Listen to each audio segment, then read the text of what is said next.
Sunday, Monday, Monday through Sunday, yo. Maybe I'll love you one day, maybe we'll someday grow. Till then, just sit your drum on that fuck runway. I can't be your Superman, can't be your Superman, can't be your Superman, can't be your Superman. I can't be your Superman, can't be your Superman, can't be your Superman, your Superman, your Superman. Soldier Boy, tough. Hey, I got this new dance for y'all called Soldier Boy. You just gotta punch, then crank back 3 times from left to right.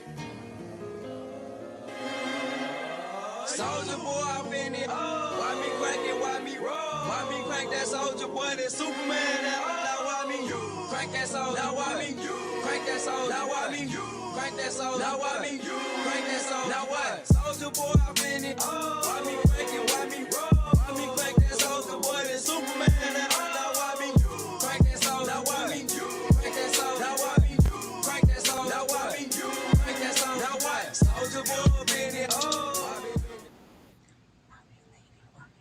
Superman there. Yeah, wow, we got the bean and snap over there. Hello. Happy Friday, everybody. Welcome to this Peacemaker Live, Season 2, Episode 2. Hopefully everybody's feeling good, smelling good, and hitting that like button up on entry. Ashley, how are you feeling? I'm feeling great. I feel well rested. I had like a 3-hour nap today, off till Wednesday. I couldn't ask for a better Friday. But yeah, I'm ready to get into all of the things. We had some action last night, so I'm definitely ready to get into it, Tyra. Action. Eagly doing the most. But we're going to start where we always start. Ashley, what were your overall thoughts about the action in this episode? I really, really enjoyed this episode, especially in comparison to the premiere, child. This was head and shoulders above the rest, in my opinion. And you know, I love it when I'm right, Tyra. And I told you the band would be all back together by the next episode. And alas, we're back together. For all intents and purposes, the gang's all here. Absolutely here for that. I mean, Chris is gonna Chris, right? Peacemaker is gonna be inept and delayed and a little bit different. And it was only a matter of time before he says, listen, I need to assume the other Peacemaker's identity. He had a better life than me. Let me go over there. I liked how the story's progressing. I like we make this other team of agents, this ragtag ladies man over here. I enjoyed it. The comedic beats, I think, were there and working on all cylinders for me. Very interested in this Harcourt situation. Very, very interested to see what that's going to look like. But I liked it overall. I thought it was a strong episode. This episode was cute. I like the first one better, of course. I like the tempo of the first episode better. I do like where we're going, but I'm also concerned about it. Where you may be seeing the gangs all here and back together. I saw the gang hanging out for a function and we just as separate as ever. I didn't feel the community. I want us to be bearing arms and kicking down doors and busting down hallways as a team. We're not there quite yet. But everybody alive and kicking, if that's what you mean. We got some new additions here in this episode, and I love those because, baby, ladies man gonna ladies man every single time. And Eagly did what needed to be done because get your ass out my house. But with that being said, I thought the best way to start was to start here because tell us something that we don't know. Were we at all surprised about Rick Flag Sr. having a little vendetta? We're not surprised. I mean, they laid it out all open this episode. Like, oh, he got there and he has an agenda to be there. Really? We have him before he could even put his tushy down in his seat good enough. You also have Economos trying to kiss up. Like, I don't care about any of that. I want to know what happened to my son and why. You can see that he personally went through whatever hurdles to get this exact job, just to get access to those files, just to see what happened to Rick Flag Jr. And we knew this last episode. Not only does he have a vendetta, but I'm going to sit, watch, and wait to catch you in something, because I guess we're still trying to go the legal route and put him behind bars. I don't know. I guess he's not trying to just get out there and lay hands on Chris, but I can lay hands on you in another way via this job. He is the top priority, not only because it's some strange activity being monitored from the house, but you killed my son, so now I have to seek revenge. Ashley, were you surprised? Yeah, no. We said it's V for Vendetta all day. We already knew where this was going. Very predictable. I do like how he's got this anger issue right below, just bubbling over, and we can tell that while he's trying to go about it legally, like I'm gonna get him thrown in prison and all of the things right now. That's only temporary. When that doesn't work, it's immediately going to be bloodshed. And I mean, I like this actor. I think he's doing it fairly well. Did I need a recap of the death and unaliving? I didn't need that. Did we need to understand why he would feel the feelings that he had or that his hunch was right or wrong? Not so much, but I think they're really trying to make this a thing.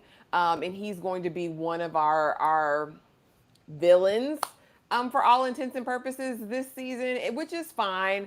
I just don't know if I see it fully there yet or if I'm really fully invested in it. It's just so by the book ABC.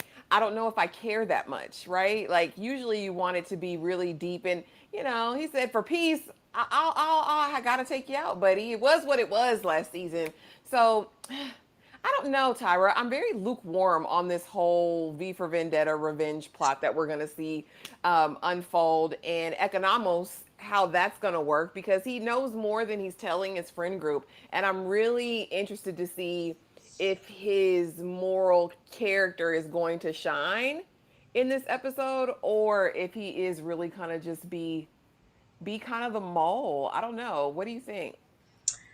I don't know. Economos is just content constantly. We'll get to him, but he likes to do nothing. I'm content, nothing. I'm just existing. Don't ask me any questions. I didn't see nothing. I don't know anything. But he does have a dilemma now because he actually has friends for what seems to be once in his life. But Rick Flag, I'm hoping that this story arc grows and it's not just strictly revenge. We know that. And who wouldn't want that? Because, yeah, Rick Flag Jr. went out in the worst way. He was trying to be a good man, Savannah, and Peacemaker was trying to have peace. But I hope that this is something for Chris to confront and atone for, because he made sure. I said, you really going to play the whole scene from the squad? We're going to see the whole death, relive it again. And maybe this isn't something that Chris is, fully moved on from, as he would say. First of all, Chris is not okay. I don't know why we trying to go into that first episode like he was cool. He is not okay. So whether it's daddy issues, family, whatever, the lack of a brother, or this situation here with him, unjustly taking out Rick, he hasn't really atoned and confronted these things in a way that would make him personally okay. Because as far as Chris is concerned, that what I need is I need to be a woman. I need to be a woman. I need to be loved on. Harcourt, what are you doing later? No, it's a lot bigger than that. You really need some help. So maybe this is something he'll have to confront. And in the midst of a standoff, we'll get something, because I don't know what we're gonna get. Because Chris wakes up emotional and crying, so I don't know what depths we could go with that. But I'm hoping that we shine something more on Rick outside of just revenge, and it affects Chris, because it's a little stale and predictable, and we don't like stale and predictable. We want to keep us guessing. But moving here on to Chris, child, the Great Depression. He's so sad. He's so sad. Like all the naked bodies just chilling in the house, just having my coffee. What, you want some of this? Oh, some of that. You want some coffee, girl? I thought you said you wanted some of this. My bad, son. Let me go on pour you up a cup of Joe. He's just passing through. Chris is just existing. Also, he's so down on himself in his life that he's just we can't help. I know we need to make this look like spit for him to go on over there into that other dimension because it's so great. But it felt like last season we were leaving off with some type of closure. That old Chris was that old Chris, and now I'm a different somebody. I saved the world. I have friends. I have purpose. And I also stood up to my father. No, Chris is just as damaged and depressed as he was when we first met him. So this just doesn't seem to be enough for him. And that's what I really think we're going to get to with him. If we're going over into another dimension, it's only for us to appreciate what we have here, because how great is it really? It looks great, but we really don't know. So it has to be that, but this just doesn't seem to be enough for Chris. And we want him so badly to go to some therapy and stay away from those 9,000 dimensions and those doors that he has access to. And of course, the friends are going to be here. But are we going to listen? We're not. Actually, what do you think about Chris and his Great Depression? Because he couldn't get that body in there if he tried. He kept rolling out, which was absolutely comical. Just ridiculous. Just ridiculous. I mean, we got to call Vigilante in to do everything at this point. I like I think it's true to just the nature of life and trauma. Like, just because you get out of a situation and you survive it doesn't mean necessarily that you're healed from anything. I don't expect anything else from Chris. Like, I didn't expect him to come and be self actualized and realized that's just not his character, right? I expected him to be needy as ever, and that's exactly what we're getting. He is the biggest baby that there could possibly be, always seeking external validation from others. So when we have our get together and it's like, yeah, Harcourt's not giving me any play, but I go back through these text messages or these pictures and I see me in the other dimension being loved on. Let me go immediately there. Let me forget everything else. Let me forget that I'm not the same Chris that exists there. Different personalities, all of these things. He just has no awareness to me. And I mean, are his friends doing him a service yet? I don't know, because we never really see a moment fully to me where somebody like, Chris, you just you know, it never is that fully. But it's cute for now. But where do we go from here? That's my thing. Like, we know Chris doesn't have a ton of depth, right? He's like as shallow as a kiddie pool. But I'm really hoping he gets pulled out a little bit more. When I was watching last night's episode, I was like, James Gunn must be stopped. Like, he is like, oh, Jesus. But we'll see. I'm interested in this. It was good to see child Leota, I'm gonna call her that because I can never pronounce her last name. Here in her dramas and issues, but my thing is, all of them are damaged. So how can anyone be the voice of reason or provide counsel to anybody else? Because y'all are all in a pickle. She's in a pickle with her woman. Vigilante's just vigilante. Harcourt is crying for pain. It's just a mess all around. He might have That's to go to why the other they need dimension. each other. But So, two damaged I don't know. people just be more damaged.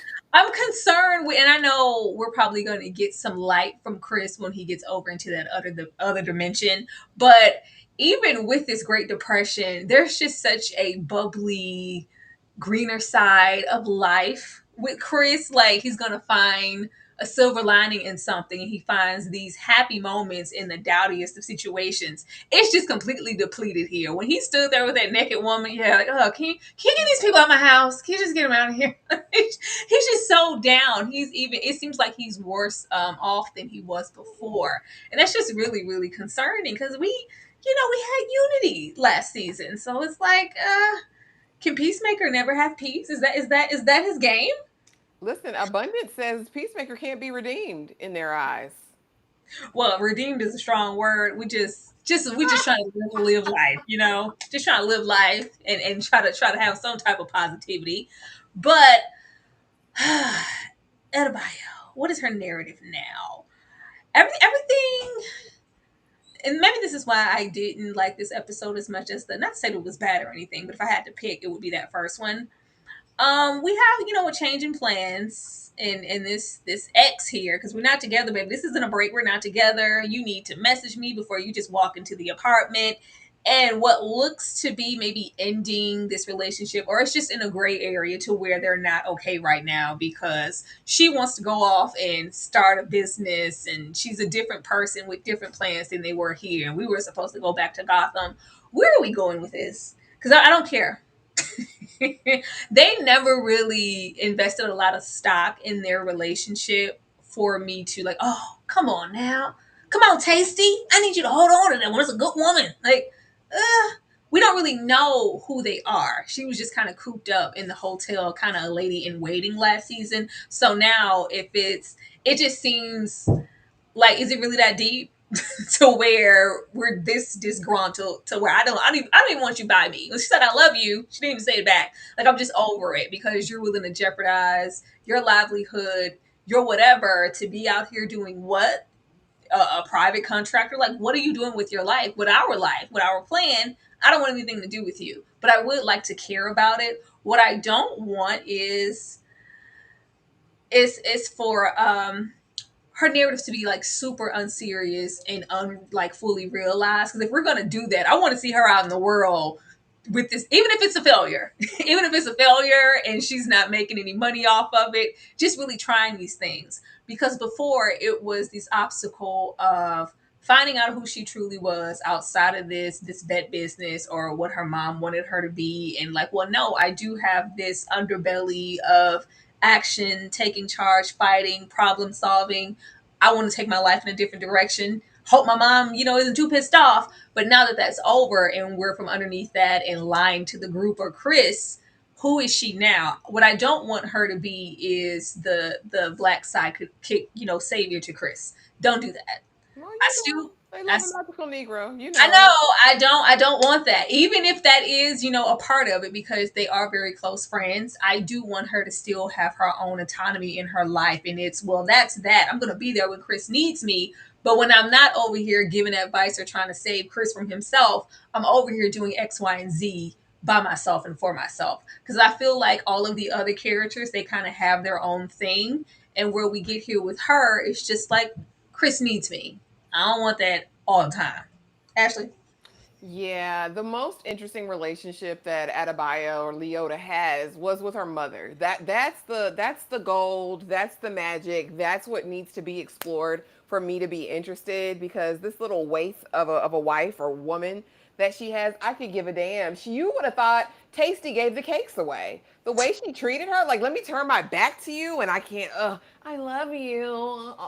Like, it was just so bizarre. All about a job because she took a job and she came back home and saved. Like, you have all of this animus. I think it's unfair if they're not going to explore that fully or have given us a lot of time with them and their dynamic in this relationship and what it really looked like and who they were to each other. Um, it's really hard to give a damn at this point. I was like, I don't care, and it just seems ridiculous. The anger, the separation, all of it just seems so out of place. But side note, why is everyone living in squalor I and knew you were going to say degradation that. with dirty walls and dirty I knew doors? you were going I to was say so something disturbed. about the apartment. Outside of everything, I said, did she not work? Is everybody poor? Like, none of y'all got a job Told that's you. paying anything? I did. All of the walls were dirty. When she Yes, used that key to get in, I said, whose house is this where you living now? In the slums on Skid Row? I baby. was just, No, stop it. We have made it very clear outside of maybe, and we I don't think we've been to Economos' place, but he has maybe a job that could afford him some. This is not a lucrative situation. None of them have money. Like, their mama had money. They didn't seem like they were living this bad last season. they were in a Oh, hotel last season. They were in like a oh. shoddy hotel. They weren't Oh anywhere God. fabulous. Okay, but I don't know. A white refrigerator, Tyra. I was just really outdone. I'm like, you have a mother. She didn't have a Right. trust fund for you. Like, oh God. Well, maybe, and I'm thinking that's something I wanted them to explore because I too looked at the walls. I was like, Why are huh. they dirty? Because remember when she took the position overall for money and opportunity because the business was on a little landslide and we're gonna get this money, do this for my mom, and go back to Gotham. I'm guessing Mama cut off funds. We haven't explored that side, especially with Viola Davis. Her dynamic as a character, she's very Absolutely. interesting, extremely intense. And you get into Adebayo, baby. She's just this nice, and calm, and That's what we kind of need. the opposite of her mother. So those dynamics would be great to see in the same scenario. I don't have a iron in the fire for wifey. I don't. We need Mama back now. I know Viola's expensive, James, but you got a cute coin, so go and get her, and bring her over here. Yes, but the white refrigerator is the dirt of it all. I was disgusted. And then another thing, when she said, "Yeah, the plan was to go to Gotham." Gotham is the ghetto. Why would anyone go to what? Me with Ty? Why would I be with Because they Ty, don't have Tyra? any money. Well, no, at first they were going to go back to where they were and kind of try to rehash Go whatever somewhere else. failing business. But once she realized, like, I need to get out of here, the pressure to lie to Chris and my mom is just too much. And it was like, okay, we're going to pack our things and just go to Gotham and start there because it is so cheap. but they didn't make it there. But Baby, Gotham's worser. They will be living in the Penguin's lair if they go to Gotham. I can't handle it. Go to Smallville. I hate this, Tyra. Ugh. Smallville, actually, somebody say You know I've been on my Smallville kick. go to Smallville. No, actually, I knew you were going to say something about this damn. It was also dirty. But justice for Vigilante. What you're not going to do is play with him, okay? This is not just the cleanup woman. Don't call him for this. I was with Vigilante, even in his own quirky way. Like, you had a sex party and didn't invite me? Well, I didn't even think you were into sex. It's not about me being into the sex. I'm really not. But I could be into the sex with my friend. I just want to spend time with you, bud. Like, he loves Peacemaker so much. He's there. It's borderline obsession, but we kind of grew out of that last season when he got into the field and he was doing his own dirty work and catching his own bodies and being his own hero. Whatever you want to call it. But here it's just like Chris is so mean. Chris is so mean and so honorary as far as Vigilante is concerned. And I think he needs to treat him better and he deserves better. He shows up just as chipper as he wants to be. And it made me concerned because I was like, Ashley had her ass here last live. I was like, do not play with Vigilante because it feels like you don't miss a good thing until it's gone. It's going to take him to really good hurt to be like, you are my best good friend, and I do appreciate you, Vigilante. Please come back to us. Don't be trying to take him out. What are y'all doing? What are y'all doing? Because why are you talking to him like this? I know that he may not be, the favorite person or whatever, because he does have his little annoyances and quirks, but that's what makes him him, and they've grown with it. And Chris grew in a polite affection for him last season also. So why are we getting here with all this attitude when I'm here to help you clean up a body and you're entrusting me enough to even allow me access in here to know that it's just going to stay between us. Our friendship is solid. There's nothing I won't do for you. I was about to break into the prison and kill your pops just so you could have a better life. Like, he loves him. Treat Vigilante better immediately, and I don't need them trying to take him out for us to realize that he means something. Ashley? I don't like being right all the time, but I told you by the end of the season, they are going to take out Vigilante. You don't miss the water, Tyra, till the well runs dry. Outside of his champagne water dance out there in his drawers on the rooftop.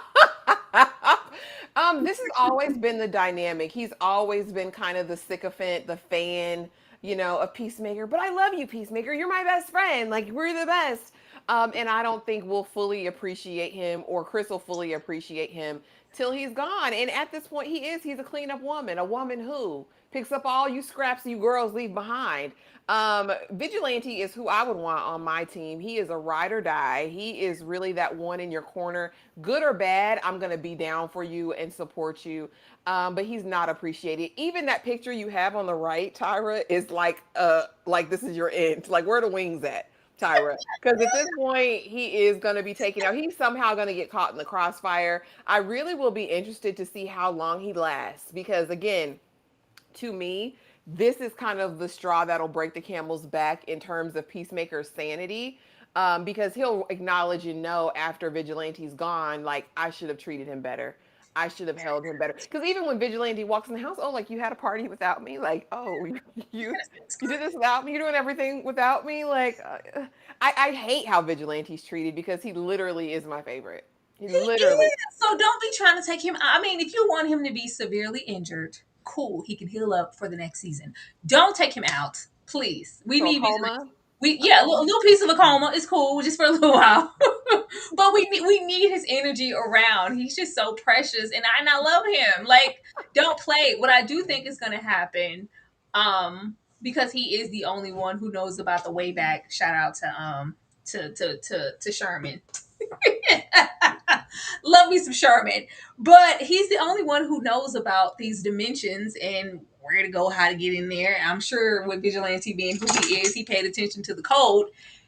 We're going to be looking for Chris. He's going to be the person to lead them to water to go, come on, crew. He's probably here in X, Y, and Z. Because he knows. But save my baby. He's going to go over there to try to see about Chris. And I think that's when he'll meet his end. Because the daddy over there and the brother over there are not to be trifled with, I'm sure. Yeah. Don't get lost in the way back. Shout out to Peabody and Mr. Sherman. Mr. Peabody and Sherman.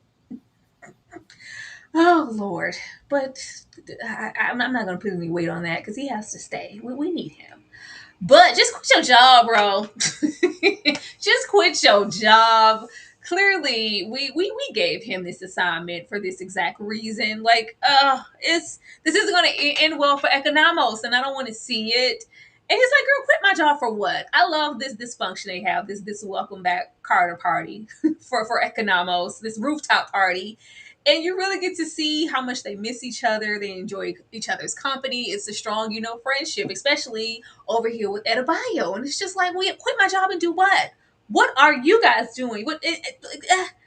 I want to have purpose. I do want to do something. Above all else, I do want to survive and not live in squalor and make some money, even though it doesn't seem like he leaves that damn van or truck or whatever the hell he does surveillance in. But I do, this is all I know how to do.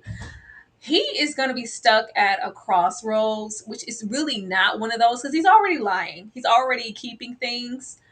Um, this is going to just put him in a poor predicament to, I guess, kind of maybe give up his livelihood and his station and his job because they know that something's going on, and he, in my opinion, has already chosen his side because he's lying.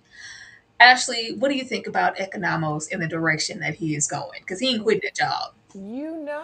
That's what I feel like. I feel like this is going to be his moral dilemma throughout the entire season is do I go with the only friends I've ever known, people who really treated me as a friend for once in my life with my dyed beard, or do I go ahead and stay here where I'm getting this cute coin? Because I mean, when he and Adebayo are having their conversation, and he's like, yeah, so she's like, quit, and he's like, huh, that's working out well for you? Like, are Are you you making making any money over there? She said, no. Yeah, he's not equipped for that life. He's like, I'm not built up. I'm sure he has a well appointed place somewhere. He's probably the only one that has a well appointed place. But I mean, with his skill set, he should be able to go anywhere. I honestly expected him to take more of a stand or at least be smarter in the situation with Flag earlier in the episode. I thought he might have been like, no, I don't know if I can get that. Like, I don't have the clearance. I don't have the wherewithal, the knowledge to get that. I think there was a way to weasel out of that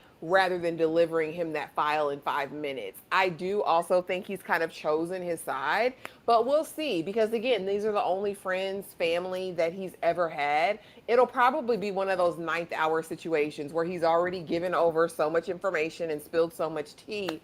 And when it comes down to the wire, when he's really about to go next level as far as his vendetta and revenge, when it gets past legal means, I think that's probably when he'll pop out. I just hate that I feel like it's going to take him all season to get there. Probably so, because it's not even like, well, and not only can I not quit for financial reasons, but we need like an inside man here to get intel. They've already divvied up what they're allowing you to know and share because they know that you are, already biased. We shall see. We shall see. But there has to be a bigger purpose of him being here than to just have this moral dilemma. Because it's not really a dilemma if we had a rooftop function. Tim Meadows is here and I'm excited about it. It is. It is. The way I love Tim Meadows down, like, oh my goodness. Titties and bird blindness. It's all right. You're going to be all right, titties. Stay strong, titties. It is. Girl, it might as well have been like the ladies man on a mission. Anybody who's seen Ladies Man, or if you were a semi early on fan of SNL, you know that this was giving Ladies Man. Ladies Man, if he was working for an agency. Baby, Langston is here to keep an eye on Economos and keep him honest, but he's also here to keep us laughing. I could care about what he's here for in a business sense. When I tell you Tim Meadows and his quirky, kind of dry humor, it just works. I don't care. This is the perfect scenario. I was like, I didn't even know we needed Tim Meadows here until he got here. It just fits. It's very nostalgic to have him here. He brought me instantly back to an SNL or a Ladies Man or a Mean Girls. It's just so good. It's just so good. And he doesn't have to even try, but I thought he was hilarious this episode. And he gave me something I didn't know I needed. The show's already funny via so many characters. It's like, what are you going to offer that we don't already have? I'm giving you Tim Meadows and I'm just showing up. I swear, like, did he even have a script? I don't even think he had a script. I think this is just all free flowing. It's improv. Ashley, how did you feel about titties and bird blindness? Loved it. And I think this is what really made me really enjoy this episode. Like, his comedic timing is completely unmatched, hilarious, beginning to end, from the nicknames to the bird blindness. He was like, it was a duck. I said, I've never seen a duck like that, sir. I said this, and I do. Improv is his ministry, child. So I wouldn't be surprised if most of his scenes were improvised. I think this was the most, as far as comedy is concerned, you're right. There are comedic beats. These were the best for me personally that I've seen during the whole series. He's a blessing. I love him here. I love his ragtag team. Why the only woman gotta be titties? Like, you don't, nothing else about you stood out. Just titties. And I like how he gives, if you remember, you never watched The Office, but there is an episode where he's on The Office and he and Michael Scott go to Chili's. And just honestly, like, it gave me callbacks to that. He's just one of the most hilarious people ever. But love this dynamic. Love his team, whoever's left. Eagly did his biggest one. So I don't know who's left, but I'm very, very curious about how long we're going to go and why he would lead any mission. Girl. The way he was running out there. The way, titties. Oh my God, titties. No, titties. It's all right. Hold on, titties. I got you. Let me put pressure on you, titties. Girl said, oh, look at him. He looked like he got all the Pokemon. The what? The Pokemon. Like, oh, Lord. Child, when he looked at Adebayo, said, yeah. Mm-hmm. Did I sexualize your friend, one of your best good friends, huh, Economos? Because I was thinking about tapping that ass. Just ridiculous. Just ridiculous. Girl, more Tim Meadows, please. It could never be too much. But no, he doesn't seem the most equipped. He is very comical. So if you were gonna send someone to do hyper surveillance on top of surveillance and keep your eye on Economos, you sent Tim, you sent Langston to get her done. Listen, all right, giving us the rules of Emily Post as far as a party. No, because when you go to anybody's house, you bring a housewarming gift. Housewarming gift. That's what you do. You know, you losers. Not me. I'm a different kind of person. I'm gonna bring a gift because that's what you're supposed to do. That's what it makes the house warm. It's the house warming when you bring a gift, and you might forget it and come back. So we're gonna wait, girl. Come on, Tim Meadows. I love. I need more of his lore. I need more of the stories. Because you're right, Duce. He was two women. I was with two women. Two women. Yeah, one redhead and one. Yeah. Just like, what? I can't. Very ladies' man. But speaking of that, baby, Eagly handles business. Eagly! Girl, I was like, oh, okay, we're in the house. There's nobody there. They're definitely going to get in that room. Child, Eagly was waiting, watching, and willing to protect the home front. Did you expect Eagly to do this much damage? We know that the first thing Eagly's going to always do is protect Chris. We're going to be there, F everybody else, but I'm going to protect Chris. It was like it was a personal vendetta to get these people out of this home, breaking and entering. I don't know what's going on, but you're going to be missing an eyeball and in main arteries and have something in your neck when I get done. Did you expect all of this from Eagly this episode? No, this was bedlam. This was a melee. I loved it, but I was not. All I kept thinking throughout these scenes, the home invasion and Eagly defending the home front, was it's illegal to kill a bald eagle. You can't kill an eagle. Like, y'all stop shooting at him. That's all I kept thinking. Don't touch Eagly. Don't touch him. Not to mention the chaos that ensued with him. But no, he was on his job. The flying, the darting down, the going up when I thought he was like, ooh. Langston was like, we're good. No, you're not. I loved everything about it. He tossed that house up and them people. I said, okay. Because at first I was like, all right, he'll probably do a little damage and then he'll fly off, right? Like he's going to go find Chris. He's going to do whatever. The fact that he stayed and he was like, I got something for all your asses. Like, I loved everything about it, but it far exceeded my expectations here, Tyra. I was amazed. I'm very, Gobsmacked was very the word. surprised. He needs to make sure Eagly is on hand in every season. Why isn't Eagly a part of the action more often? They use Eagly for these little mundane tasks, and it's like Eagly is the annoying bird that'll hug Chris, but will peck everybody else because we only care about Chris. No, Eagly can actually do stuff. Maybe put Eagly on the job. What the hell? Took out many a man, even Titties. Titties was holding on for dear life, all about Eagly. I said, "Is that the carotid? Like, look at it. Like, listen. Eagly knew what to do. Eagly trained to go. Oh my gosh. I just thought it was so funny how it was shot. It was great. Eagly was like, oh, God damn it, Chris, where are you? Eagly was a little annoyed that they even had to get outside and move like that. They don't pay me enough for this. I just like to sit around and eat chips. But Harcourt, don't piss me off, Harcourt. Oh God. Broke and in denial. You know, this is another one with dirty walls. Dirty walls. God, are you even trying?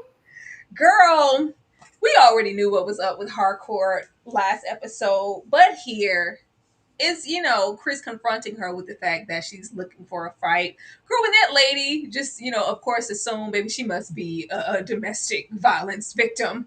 I can help you. We know people sometimes, like, ma'am, and she lashes out. Girl, you look like you've been in a fight. And majority of the time, if it's a woman, it's just, she made the assumption, but she was just trying to help. And baby, we're being abrasive, being mad, pulling the whole stunt and getting discount clear as chips and dip for this function. What is life? I need her to find her purpose. I need her to recenter and find her purpose outside of this because this is just so sad. Harcourt was so serious last season and had so much intention, but since they've taken that job away and that title and kind of reprimanded her for doing what she was told to do, it's like, well, what is life? I just don't give a damn. And she's pushing people away, people being Chris, because Chris is like, I see it. I see you and me. We're both lost, turned out, broke, in denial, hurt, depressed. Yeah. And then he said, oh, like last time you were leaving for that fight? Because, so girl, you've been here. You've been here in this space for quite some time. And when Chris tries to confront you, all while being a friend at the same time, she dismisses it. I don't know what rock bottom looks like, but this is pretty low. But maybe Chris over there in that other dimension is going to give her the mission in the fight that she's longing for. Because, baby, it ain't out there. And if you ain't going to get somebody's 9 to 5 to do something with your time, we ain't got time for you to be covering up bruises in the midst of the sister circle. Ashley? Girl, if she wouldn't have cussed out everybody in the thing and called that man a Muppet baby, maybe she could have had a job at the CVS. Like girl, because you got to do something. You're living in degradation and squalor with dirty walls, no draperies. Like, girl, y'all had money last season. Did your money disappear that fast? Like, this is how you've been living, honey, the whole time. But outside of that, Harcourt needs to find who she is outside of this. I really wish she would go away and come back. Girl, maybe you go to Gotham and find a job. Somebody will hire you. It's a criminal underbelly. You can find something to do there. This will give her the mission she needs with Chris, especially if he gets stuck in that other dimension and they have to go find him. But I hate that that's her whole life. Her whole life is her mission, like is her job. You know what I mean? It centers around this. I want more for her. As far as the encounter with the lady, that was so mean. Leave that lady alone. She just really thought she thought you needed a shelter, honey. She thought you needed, saving. But I mean, her anger is so misplaced at this point. And again, I still just think she wants to feel something. And what's sad is she's kind of shunning the only safe love she could get, which could be from the friend group, which could be from Chris potentially. Not that I think that that's a relationship I'm shipping, but I mean, it's safer than what you're doing now, baby. You are in a destructive spiral. If she doesn't find purpose in the next couple episodes, she might be on the hit list. Girl, I Well, can't. what else do you do? Where's your personality outside of that? That was it? That was it. That was it. I can't ship anything after this episode because why would you come at me like that? for anybody here in this space, they know each other's buttons and how fragile, especially since they've, done the devil's tango before. Maybe you know what it is, and you know who Chris is. Y'all did a whole full breakdown on him before you met him, so you could, get into him. For her to say, like, I'm not as picked up as you are, like, get out of my face. Girl, you are. You are. That's why he came over here, because we recognize that you are this messed up. I need her to get a grip soon and figure out who she is now and know that she has purpose and a plan, even if it's not for whatever organization. And get a coin, because like I don't know how they keeping the lights on at this point. I don't know. I don't know. I don't know. But it's very mean Harcourt. Because everybody knows Chris needs a friend. And it don't take much to push his little fragile self off the deep end. But where we pretty much end off in this episode, maybe Chris said, well, if I can't get it out here, maybe I can get it over there. Talking to Adebayo, beginning of the episode, like, yep, not going to go in there. It's not safe, and I am being surveillance. We don't need any activity popping off. Let me avoid the room. Soon as he gets denied, gets his little feelings hurt, he's going through the phone. He already been through it early. Oh, look at that. Oh, she actually likes me over there. Everything's just so great over there. Then we come back here, don't even acknowledge the mess and the things that took place with Eagly having to defend the goddamn home front. I'm just gonna look here because she's so great over there. Let me text. Oh, it's not sending. It won't deliver in this dimension. I have to go over there now. And in the midst of him going over there, we hear talks of like he's been missing. Where's Chris? Where's Peacemaker? He's never gone for this long. He doesn't even read the room or acknowledge anything. He's just so out of it. Like Chris is never like superbly on his game or agile, but it's like this is not the time for you to be drunk off your rocker and going over here into this other dimension just so you can send this text message and get a hey back and a broken heart. Ashley, how did you feel about this? Yeah, Chris is a lunatic. I thought the same thing. I was like, at the very least, why wouldn't you go into your room? You're sitting in that common room. You overhear them. You don't think to say, let me go in and just say, I'm here, I'm fine, whatever. But I mean, they're immediately suspicious because where is he? He's gone more than usual, more than often, and he's oblivious. Even Eagly's trying to get his attention. Like, fool, look around. Do you see what's happened here?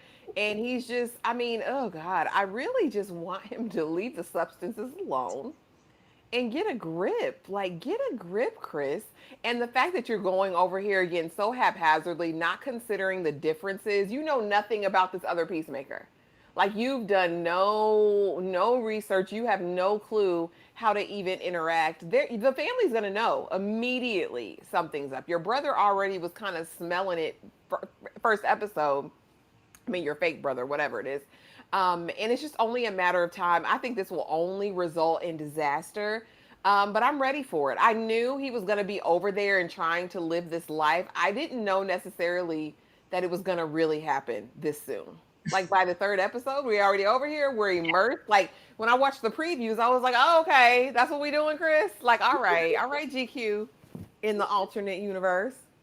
So you mean tell me if it's not Harcourt, there's nothing in this universe for me. I just need to go over there and seek out whatever. Like these people need to find their own purpose outside of their prospective jobs, their significant others. Like it's just, sir, it's just not that. He didn't do any kind of intel into anything, which leads us into whatever's going to happen in this next episode. Baby, if you see that trailer, Chris is living his best life in his best good shirt. In his silk shirt, honey. Girl, it's like, oh, it's the best universe ever. Oh my God, I love it here. Like his Silk Sonic.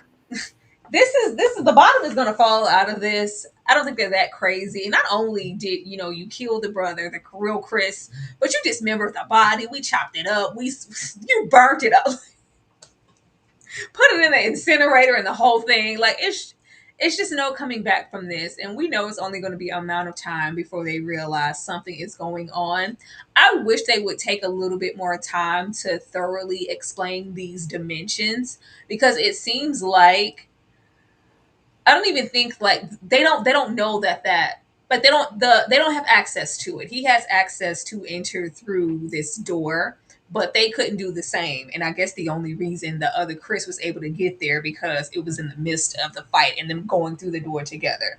But nobody's familiar with the dimension of the doors outside of Chris at this point. But this is not going to go well. I do look forward to getting the others and seeing them play characters completely outside of themselves. And I want to see everybody. I want to see Adebayo. Vigilante was very excited. He was like, oh my God, I wonder what I'm like over there. It's supposed to be like, yeah, Vigilante, I don't think it's going to be as great as you would hope for if this is you on the other side. And I want to know how long it's going to be before he realizes something is afoot. But knowing Chris, it's not going to be this episode and it's going to take some time. But while they're having a good time with this Chris in the other space, they're going to be actively seeking out and looking for them because after, Titty's neck heals up and Tim Meadows gets up off the ground, we're going to go back to that radiation that was coming off of that door and try to gain access to it. Ashley, predictions? Yeah, it's definitely going to implode. I don't even think he knows how to use the tech over here in the other multiverse. And again, I think it's and again I use multiverse for lack of a better word, but abundance. I do kind of agree with that. Multiverse fatigue is real. I do think that it is a cop out in a way because in the multiverse you can just do whatever you want to do. Do whatever you want to do. And Yeah, I said that last convert, last live. Like it's a slippery slope.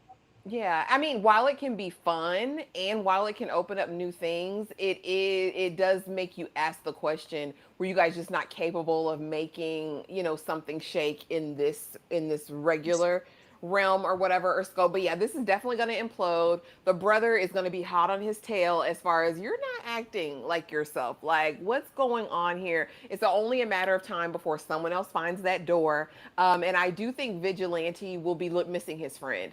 But again, when you're over here, they have to do a better job of explaining exactly how this works. We need to know about the time, space situation, like how long is he really over there? And then what's it going? Is there going to be a deficit felt in real time? Like how long? If he's there for 5 minutes, how long is that in our present world?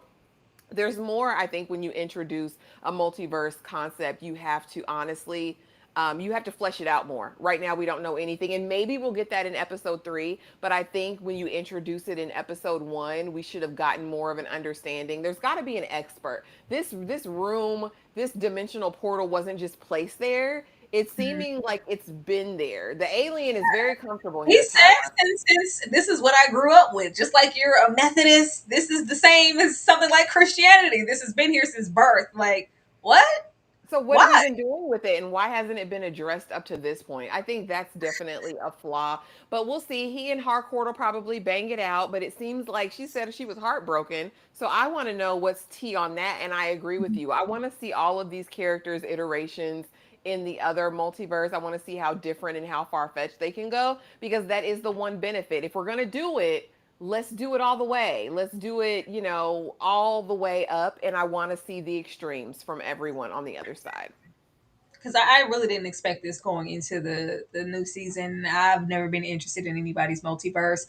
I really thought that we were going to have some independent agency and go on our own little solo lone missions because we don't need a Justice League. We are now the League of whatever, and we're very self-contained. We're the odd guys out. When you can't get the Justice League or whoever, you call us. I thought it was going to be that and them dealing with their everyday lives. And I thought Dad was going to be there in the form of a terror, a tyrant, and a ghost. Because, we have him sit down next to him at the end of season 1. And it's just like, I thought I got rid of you. You're still here. You're still subconsciously on me. So I'm not free of that in the way that I thought I was. I'm still, traumatized. I never expected us to go over here.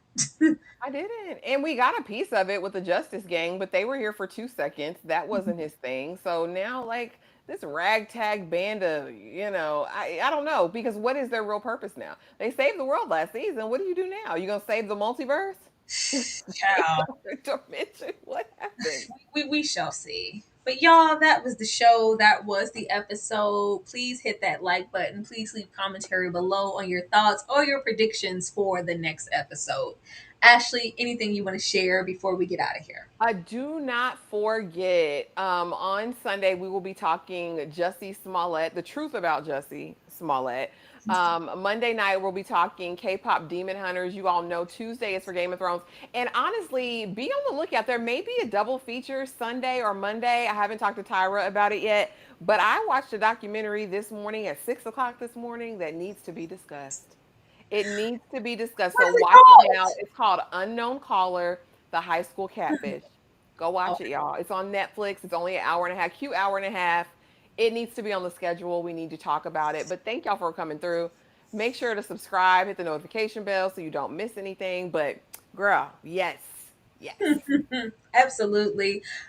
We are going to get out of here. I'm going to leave you guys with a members only watch along choice for next Saturday. So if you happen to have been gifted a membership, if you are currently a member and you want to join us in on those things, feel free to join us or consider becoming a member if you're not one already.